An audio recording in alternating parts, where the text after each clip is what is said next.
You're not actually in control of your life.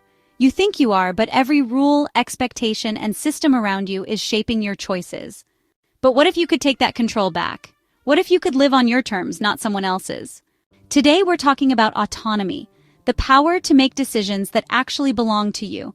Autonomy is basically your brain's way of saying, hey, I'd like to make my own decisions. Thanks. It's what makes you feel like you actually have control over your life instead of being a puppet on society's very tangled strings. It starts early, first as a toddler refusing to wear pants, then as a teenager arguing over curfew, and finally as an adult wondering if you really chose your career or if capitalism just backed you into a corner. But here's the kicker. Autonomy isn't just about doing whatever you want, it's about making choices that actually matter to you. Psychologists have been obsessed with this concept for a while now, and for good reason. Autonomy is a core part of psychological growth, emotional resilience, and overall life satisfaction. It's not just about being independent, it's about self-regulation, making meaningful choices, and navigating the world in a way that aligns with your values. Fun fact: independence and autonomy aren't the same thing. You can be autonomous while still valuing relationships, seeking advice, and working with others. It's not about being a lone wolf, it's about not letting someone else be the one holding your leash. Enter self-determination theory, brought to you by Edward Deci and Richard Ryan, the guys who basically cracked the code on human motivation. According to SDT, autonomy is one of 3 psychological needs, right up there with competence, which is feeling capable, and relatedness, feeling connected to others. When all 3 are met, we thrive. When they're not, well, that's when life starts feeling like a never-ending game of why am I even doing this? Autonomy is about making choices because you want to, not because you feel pressured by someone else. It's the difference between pursuing a career you love and feeling like you just clocked into a life someone else planned for you.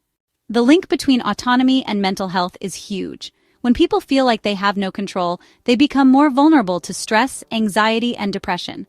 If you've ever worked in a place where your boss micromanaged your every move, you've already had a taste of how soul-crushing a lack of autonomy can be. If you've ever worked in a place where your boss micromanaged your every move, you've already had a taste of how soul-crushing a lack of autonomy can be. And it's not just in jobs. Strict parenting, rigid social structures, and controlling relationships can all make people feel trapped in a life that doesn't feel like their own. This ties into a phenomenon called learned helplessness, discovered by psychologist Martin Seligman. When people realize that nothing they do seems to change their situation, they stop trying altogether. And that's when autonomy really starts to slip away. But let's not put autonomy on a pedestal just yet, because too much of it can be just as problematic. If someone is so obsessed with being independent that they refuse help even when they need it, autonomy can backfire.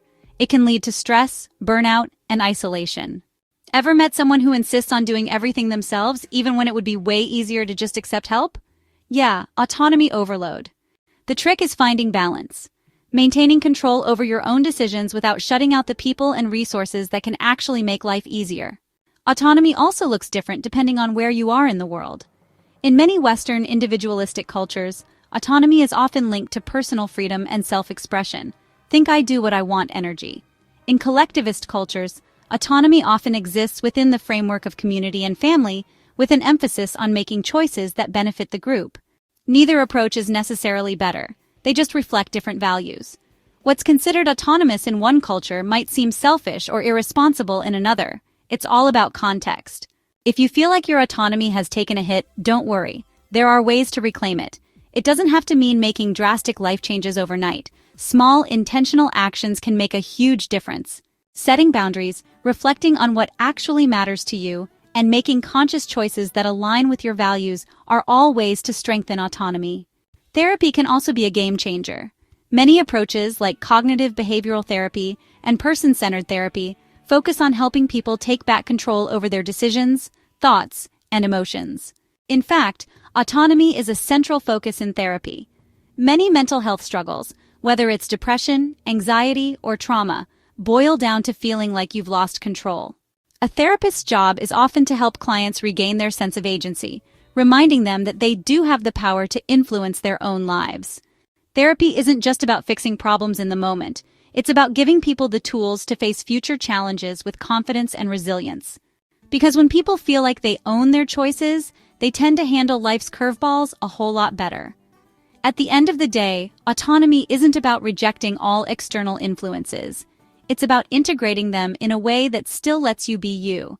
At the end of the day, autonomy isn't about rejecting all external influences. It's about integrating them in a way that still lets you be you.